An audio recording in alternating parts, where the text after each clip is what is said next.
I was on my honeymoon. Gosh, it was now 11 years ago. Dang, no, 12. Jeez. Wow, I'm in trouble. Um, but it was at this resort in Mexico, and they gave you the whole like free breakfast with the sales pitch for the timeshare. And those timeshare sales pitches are the worst in the world. They're like the worst experience because they have you caught. You can't escape. And it is so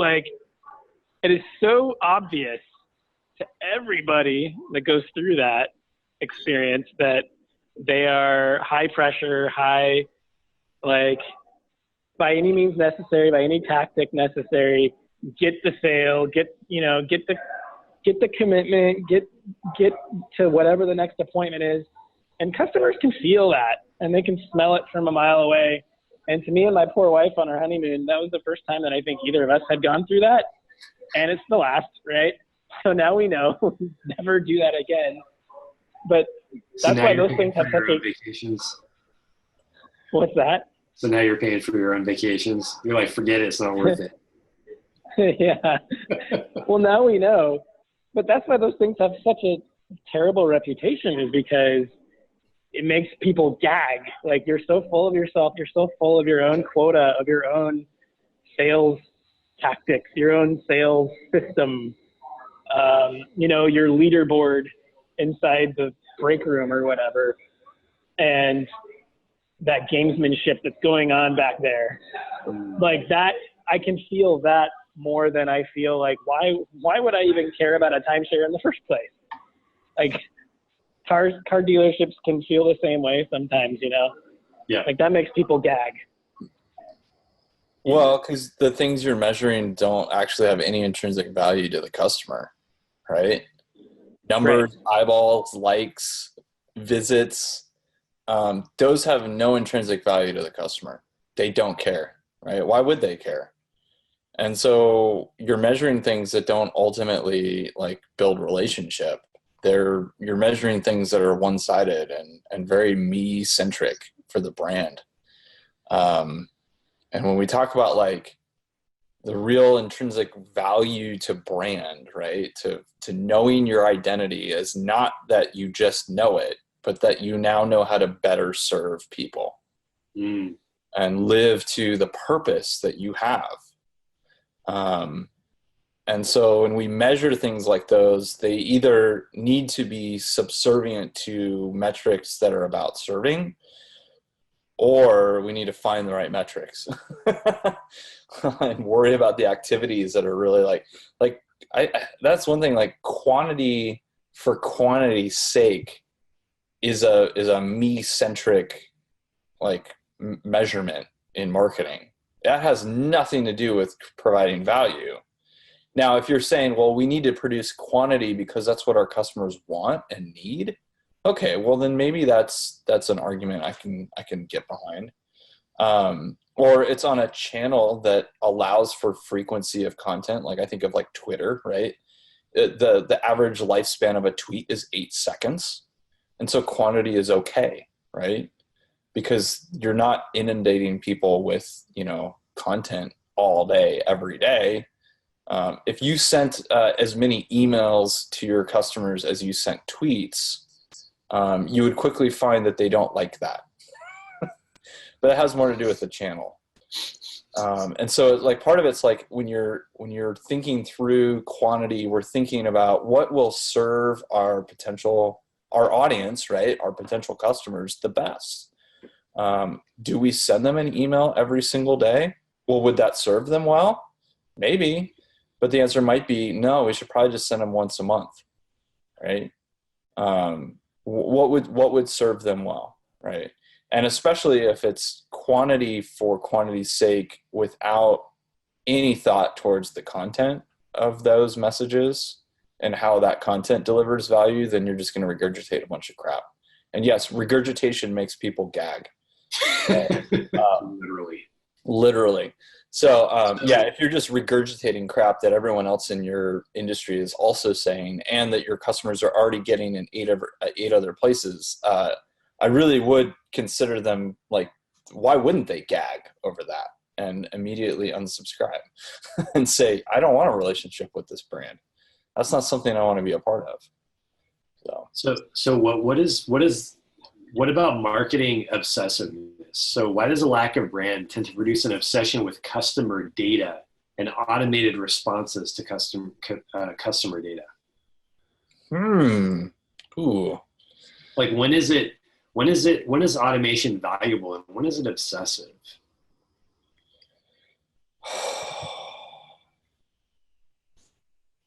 Man, this is a tough one. I think I'm still trying to work this one out. And I think go ahead, David. My question, I just want to clarify the question around customer data. What is it really asking about? Is it like customer price, like personal information, like phone number, street address? Yep. Like so the follow-up question subpoint is, when are tracking and automation valuable and when is it obsessive? Why does an obsession with tracking all customer behavior result from wanting a sense of control over individual choices which are outside of the marketer's power? Why does automation provide a delusion of power?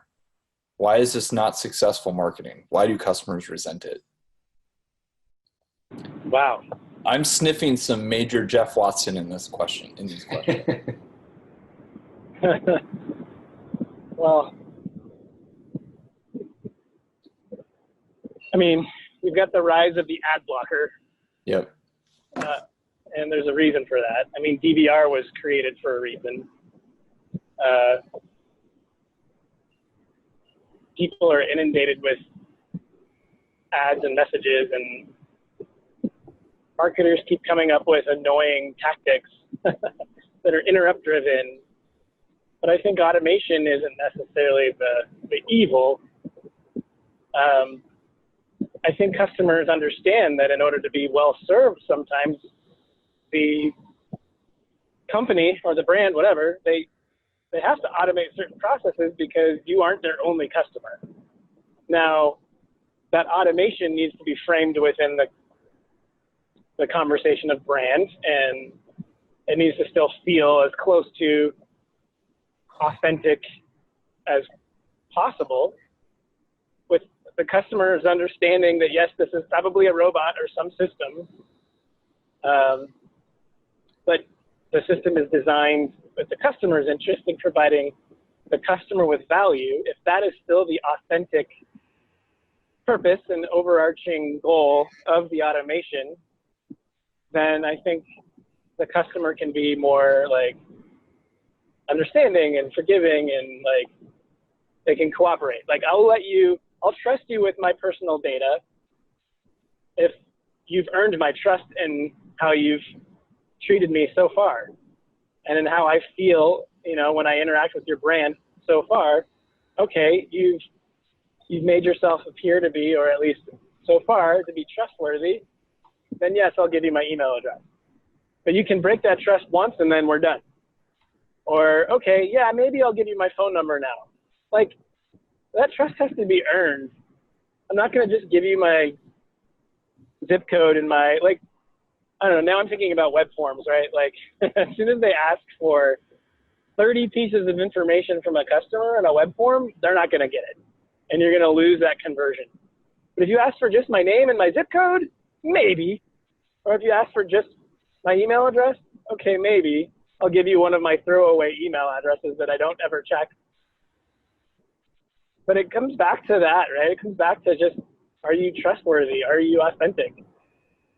Do you provide value when I'm giving you this data,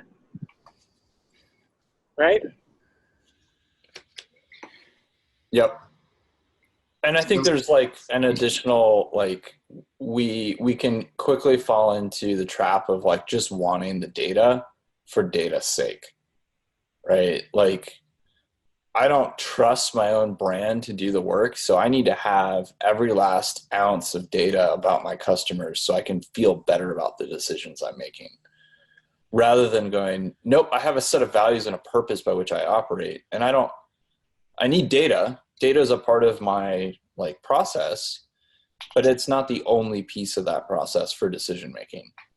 I can make decisions without having every last like insignificant piece of data about every single customer, because I know what's right? Like I know what's right for me and my identity, my brand identity. And I know that I'm going to be providing value in this decision for my customer. I don't know. There's just like this like obsession with like just tracking every last thing in every little like interaction with a customer. And it's like, well, how much of that are you actually going to use? Or is it just to make you feel better? Yep. So big data, man. We all want to be Google. Yeah.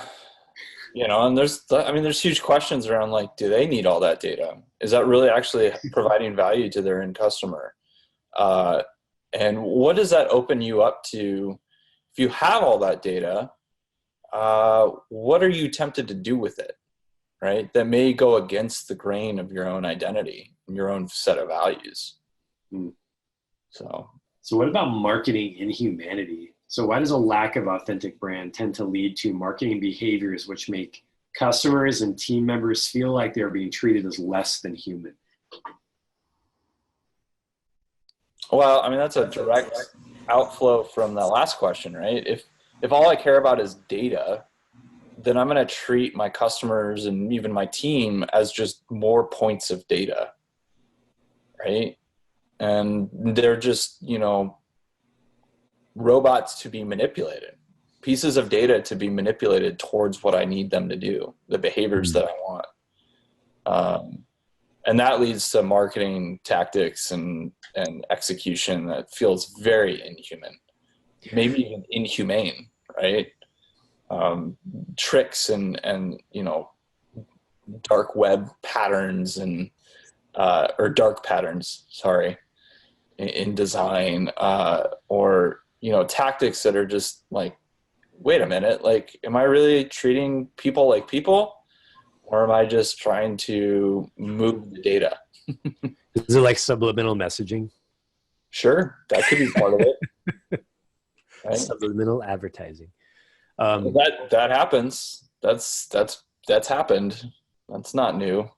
Right. How do people respond when they perceive an organization as having no values or values contrary to their own values? They stop spending money. Yep.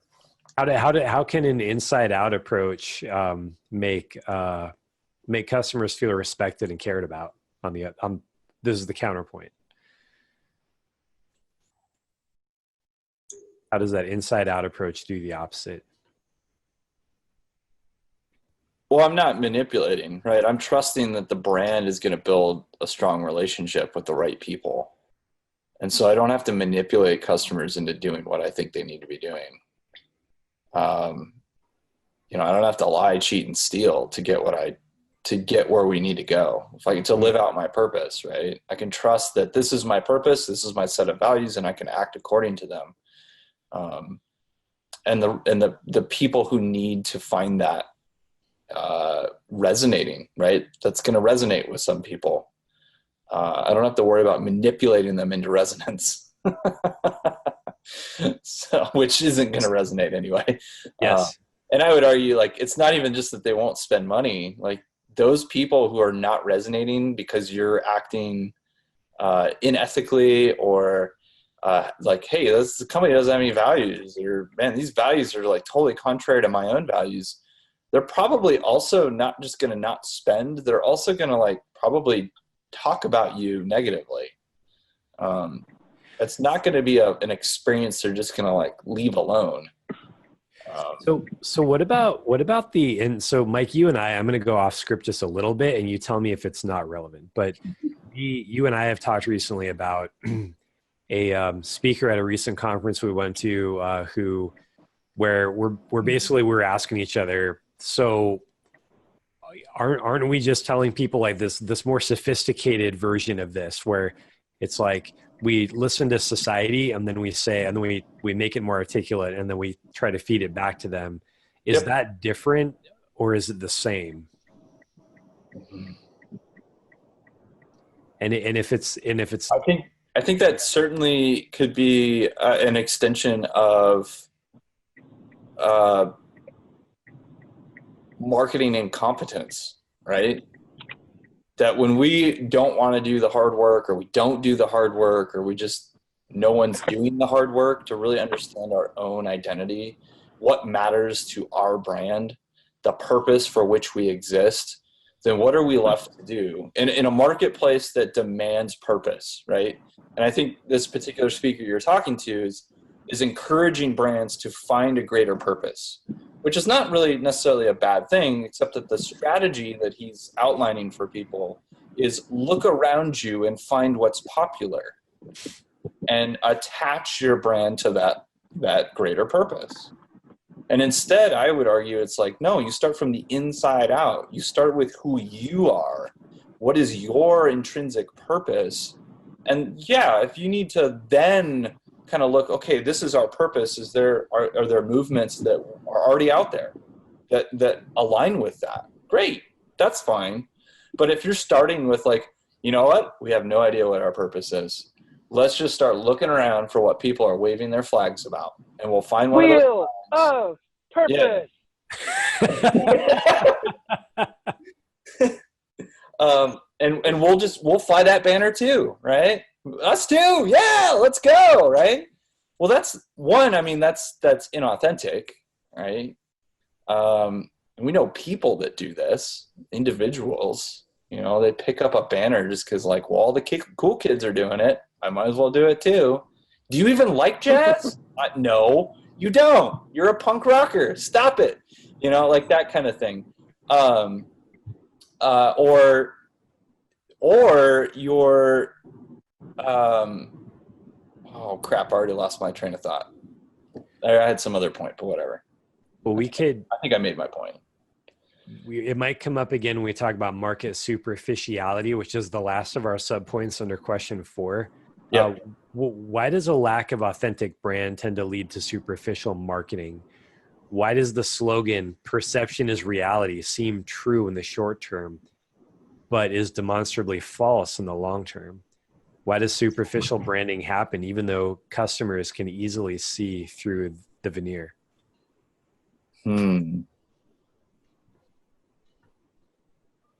Well, I mean, at some level, like, you have to create a brand. You have to have a brand. You're going to have a brand. And so you're going to, you know, if we go back to the tree metaphor, we might not have the roots. We might not even have the trunk, really, but the world demands of us to have branches and fruit, right? And so in order to be an organization, you have to have those things. You have to have behaviors that then, like, interact with customers. And so you're going to have some semblance of a brand identity. Like, you're going to have to pick a name. You're going to have a logo. You're going to have some of these, like, somewhat of the stuff and things, right? In order to just operate. And if you don't do the hard work on the roots, you're just going to create something superficial. It's going to maybe look okay. It might work for a little bit of time, but it won't last. It won't hold up to the test of time. And just like a tree with no roots is not going to stand for very long, so is your brand. Amen. I don't know if that answered the question. Perception is reality. I still don't understand. Well, yeah, I almost thought of like a con man. Okay. No, go ahead, David. Oh, I was just thinking of a con man. Like, name a con man story, or con woman, I guess. Non-gender specific. Con artist. con person. Con artist. Name one that, like, didn't get caught. Yep. I mean, I guess it would be a really good con artist if they never get caught, but, like, I can't think of one that had a good happy ending, right? Like, they all end up getting caught, or people at least end up getting screwed and pissed off. I mean, there are religions like that. There are startups in San Francisco like that. Yeah. There are and even maybe not as like negative of a word as con artist, but like even just really like, I don't know, going back to the timeshare sales people, but like the hard, heavy-handed sales organizations. I mean, people end up depressed and feeling like they got gypped out of what they were promised, or, you know, because you're overemphasizing the sale, closing the deal, you know, getting your numbers instead of actually providing value. So eventually that catches up with you. So perception, what's the perception is reality? Is that more like, hey, in the short term, this looks really attractive, or I feel like I got a good deal, but then in the long run, you end up going, oh, this is actually rather empty. Or it's like the buying the sugary snack that you know you shouldn't have, and then you eat it and you're like, oh man. Or like maybe the fast food restaurant, you're like, I need something, and then I go and buy my extra value meal and I feel just terrible afterwards, and I can't sleep. Makes me think of Ecclesiastes. I mean, is it like, you know, when I hear perception is reality, there are two ways that I've thought of to use that. And one is to realize that, okay, well, we need to find out what people, that's a case for research, right? Qualitative research, which could be good, right? But then the other side is that how, you know, are we going to leave it at that and just say, okay, perception is reality. We don't care that people don't know the truth. We're going to sell to them and we're going to force feed them because we see an opportunity, right? To, you know, they don't think this is bad for them. You know, maybe it's your Happy Meal. Maybe I'm just asking the same question you've already answered with the Happy Meal comment. If so, let's we can move on to question 5. So what evidence is there of the benefits? And then we'll just have question 6, which is the preview for chapter 7. So, but question 5, what evidence is there of the benefits? Having seen ample evidence of how things can go wrong, what evidence do we have that rooting marketing in a clear sense of brand or identity lead to marketing that resonates with the audience? What are the positive outcomes, long-term outcomes for a business that takes this approach? And then what evidence can we point to that this really works? Mm-hmm.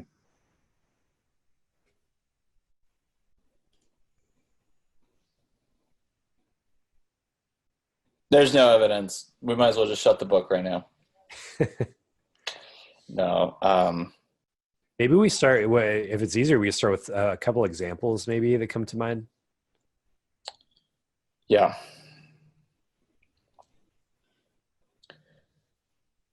Well, I think part of the challenge with answering this particular question is that I think it's hard for everyone to understand which aspects of the brand created the outcome. And part of that is brand works on the long term, not on the short term. And so it's harder to tie an end metric to the activities of branding, let's say. But I think what you do find, there's this is going to happen through both qualitative and quantitative analysis in any organization. We go back to that, the comment about research just a minute ago, but that research is really critical because that's what sets the baseline, right? We can start to measure success with brand based on what we survey, what we research about the brand, and continuing to do that over time. I think one of the biggest things that brand does, the greatest measurement of success, is how employees feel about the brand. Because for employees, there's a whole lot less of the superficiality and inhumanity and obsessiveness and vanity and incompetence and anxiety that we just talked about that can last for very long without them really knowing it, feeling it, and talking about it, right? It is really hard to hide the faults of your organization from your employees. They're too close to it. And so I think, strong well-rooted brands tend to have strong, well-rooted cultures as a result.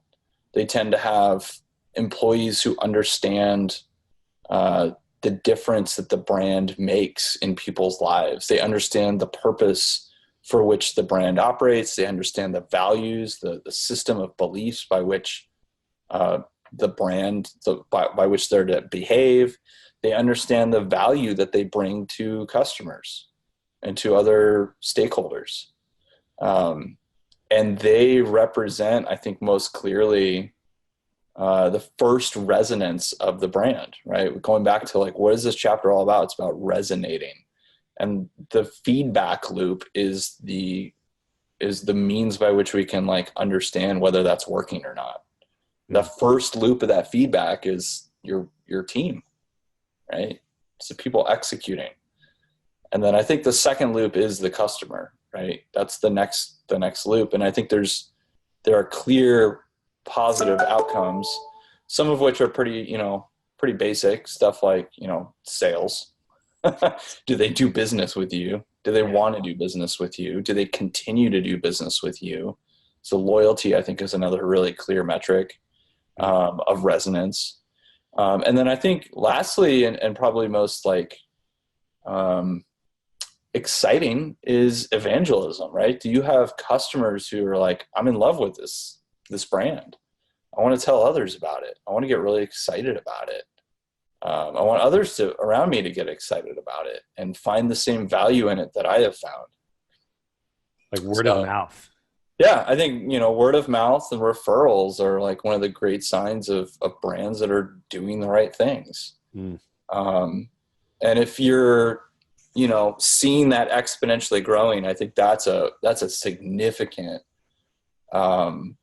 like step or significant, like, trigger or metric by which you can see like, okay, we are on the right track. You can't really fake growth of referrals. There's ways to kind of like force people to refer, right? You can pay them or you can bribe them. But there's a limit to how much growth that can have. There's a point at which it's like, it's just not worth it. Right. And not least, like your bottom line is going to take a big hit. So, like unsolicited or returned in kind referrals are like gold to understanding whether your brand is working or not.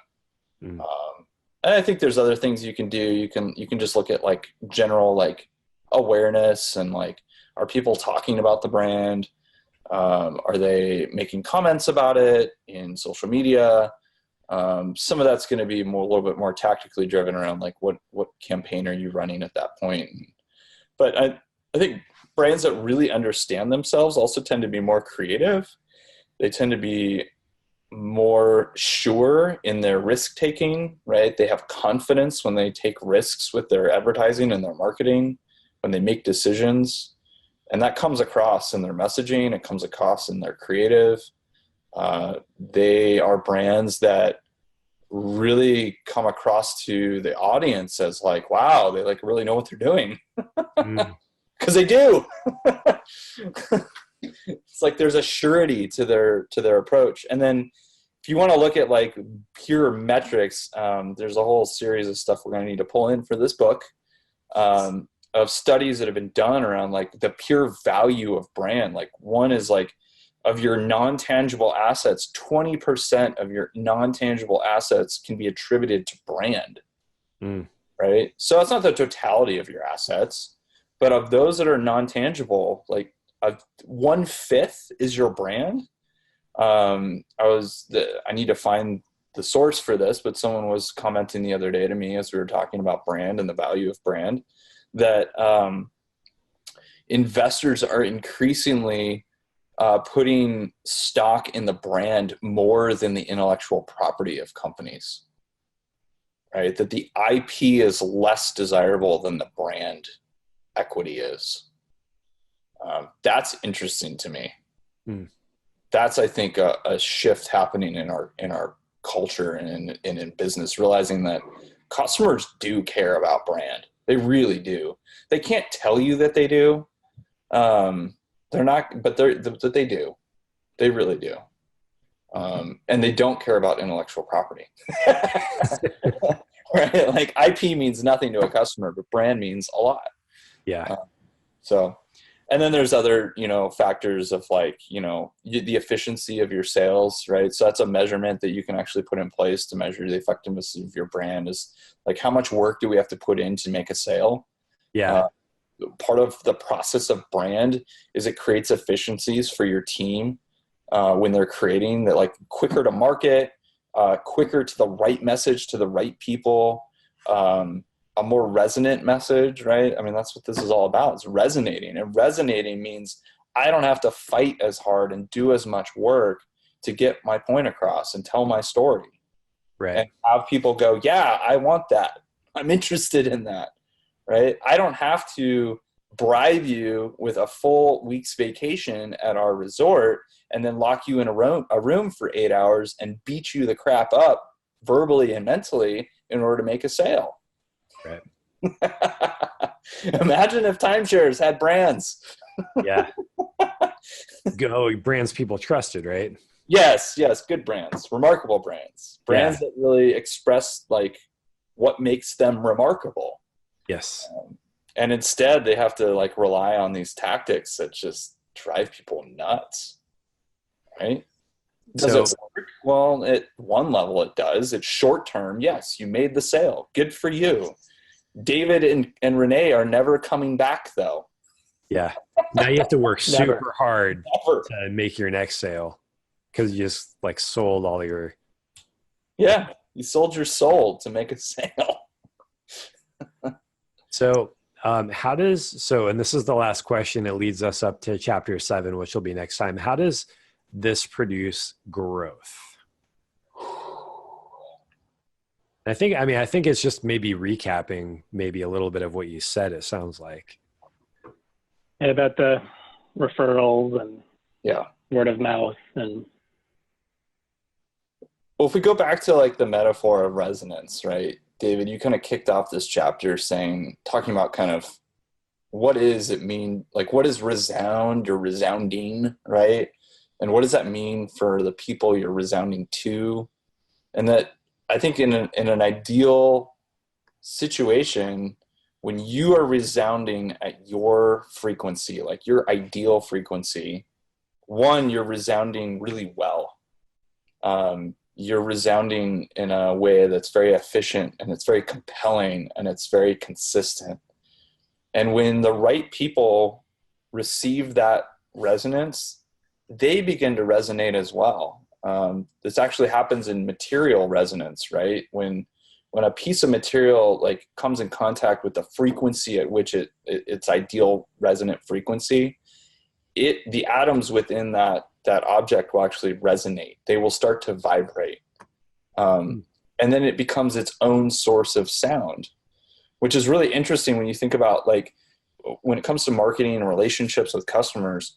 If I'm a brand and I'm resonating at my like ideal, remarkable frequency, and I am putting my message out there, right? It's resonating. The right people are finding it, hearing it. They're resonating, right? They're beginning to resonate themselves with it. It's not just a feeling of resonance. What's going to happen is they're actually going to produce resonance of their own at the same frequency as you. And now you have a kind of built-in amplification network. Right? That's the epitome of like what every business wants. When you think about like every business owner I've ever talked to, I'm like, what would be an ideal situation? Well, if all my customers sold my products and services for me, right? And that's word of mouth. That's kind of the, if you want to put it in selfish terms, it's the holy grail of business, right? When our customers are the evangelists for us because they're so like in tune and in line with what our message is and our purpose, that they're going, yeah, like not only do I want a part of that from a purchase standpoint, but man, I want other people to experience this amazing experience that I've had too. right? And we think about brands that are like, I mean, you think about brands that you would consider as like some of the best brands in the world. Like take a Disney, for example. Holy crap. Like when one of your friends goes to Disneyland who like gets it, they pump marketing out the wazoo for Disney, right? Like I've got a friend right now in Disney World, and like their entire, like they pre-warned people in their Instagram stories, like, just so you know, for the next 2 days, all you're going to be hearing about is Disney World. Like, Disney just got 2 days worth of free marketing from that customer, but that's because the customer is getting so much value out of that experience that they want to share it. I think we get it when it comes to brands that are more like entertainment than we do with other brands. And that's, I think, the hard part is when we translate this to less entertaining products and services, it's harder for businesses to go, I'm willing to take the risk, right? When we think about like our favorite bands, our favorite musical artists, man, like the experience that they create at a live show is one that people want to share. I mean, every single person in that crowd is holding up their cell phone and is capturing the moment and sharing it with all their friends. Yeah. And it's like, it's that kind of like sold out to create something amazing for your customers that creates that resonance. And yet so many businesses are unwilling to take that risk and really like, well, you know what? I'm willing to resonate. And why can't that happen, you know, in a very boring or regulated industry? Like, why can't it can people that boots on the ground, like front line, because I don't know, there's a cheesy quote that like people remember how you made them feel, right? Yeah. But it's true. Like if anything, I want to just be remembered as the guy that made somebody's day. You know, like even if I didn't close, like let's say sales, right? I'm a sales guy. Maybe I didn't close as many deals as that really flashy, good-looking person over there. But you know what? I made people feel like they could trust me, or I made people feel like I cared about them, and like that just made their day. There was a smile or some kind of connection that resonated, and so they remembered that. And so even if I didn't get the sale, they still are going to have good feelings about me and my brand, my company, the company I represent, the product, the service. Why can't that happen? The answer is it can, right? Like that should be everyone's goal, regardless of whether or not you're in entertainment. Like, yeah, of course, it's like not fair if we're talking about Disney, or because that's their job, is to make you feel something. Yeah. But it's everybody's job. I mean, it's you can do that where you're at, where you've been placed, within the context of your brand, your mission, your organization, your purpose, your product, your service. You can do that today. There's nothing stopping you, except for not knowing your own brand and not knowing. I mean, it's ignorance, right? Like, but that can be solved. Those are solvable problems. Like, it's just doing that work and like figuring it out, having that uncomfortable moment of introspection and like going off on that retreat, figuring, like rallying the troops, rallying the employees, and then changing the very next day how you operate, and then iterate slowly, one step at a time. We're going to roll this out. I hate saying from the top to the bottom. That's probably a bad way of saying it, but from the inside out. Mm-hmm. That's a better way of saying it. Yep. It can be done.